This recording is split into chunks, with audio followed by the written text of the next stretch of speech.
Ho iniziato a studiare l'italiano 4 anni fa. Lo studio dal 2020. Sembra incredibile, ma l'ho studiato per 4 anni. In questa frase abbiamo utilizzato 3 preposizioni di tempo, da, fa e per. Ma come si usano in italiano? Lo scopriremo insieme. Ciao, io sono Eli e aiuto gli studenti di italiano a parlare in modo sicuro e fluente. Cominciamo dalla preposizione da, che serve per indicare la durata di un'azione che è cominciata nel passato e continua anche nel presente. Con da dobbiamo utilizzare il verbo al presente e ricorda che in inglese di solito viene tradotta con since oppure for, ma vediamo alcuni esempi. Abito in Italia da 2 anni. Lavoro in questa azienda da alcuni mesi. Come vedi, in entrambe queste frasi ci si riferisce a un'azione in corso dal passato. Passiamo ora alla preposizione per, che serve per indicare la durata di un'azione che è iniziata nel passato ed è conclusa, oppure che si prevede che comincerà in futuro ed avrà una durata precisa, determinata. Ricorda che per in inglese si traduce con for e la particolarità di questa preposizione è che indica una durata limitata nel tempo. Vado in vacanza a Napoli per 2 settimane. Ho studiato in Italia per 3 mesi.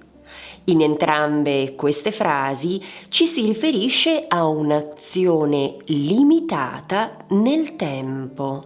Passiamo ora a fa, una preposizione che richiede il verbo al passato.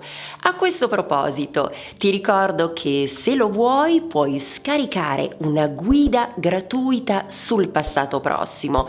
Troverai il link qui sotto in descrizione. Fa serve per indicare quando è avvenuto un fatto nel passato, sostanzialmente quanto tempo indietro rispetto al momento attuale. Ricorda che con fa abbiamo sempre l'indicazione del tempo e è poi seguita questa indicazione da fa. In inglese può essere tradotta con ago. Ma vediamo qualche esempio. Sono andata in vacanza a Napoli 2 anni fa. Ho studiato in Italia 1 decennio fa. Come vedi, in entrambi questi casi ci si riferisce a un momento preciso nel tempo. Ed ora riprendiamo le 3 frasi che abbiamo visto all'inizio e facciamo una comparazione.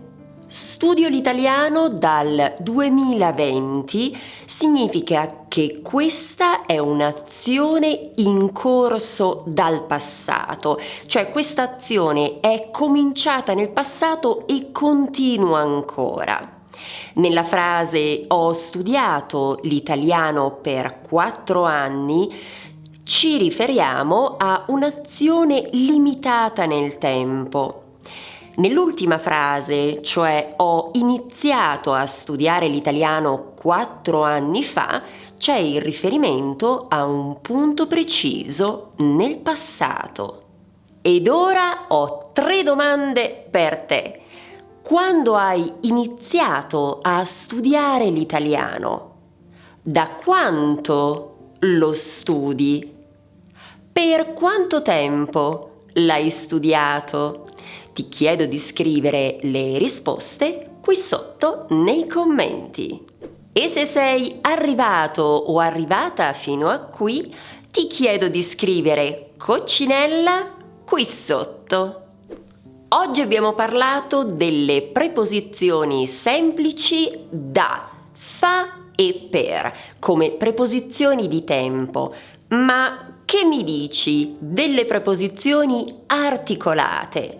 È sicuramente un tema sul quale bisogna lavorare, vero? Ecco perché il prossimo passo è quello di guardare una bella video lezione proprio su questo argomento. Puoi farlo cliccando qui. Trasforma il tuo sogno italiano in realtà. Grazie dell'attenzione, ci vediamo la prossima volta sempre su Italiano con Eli.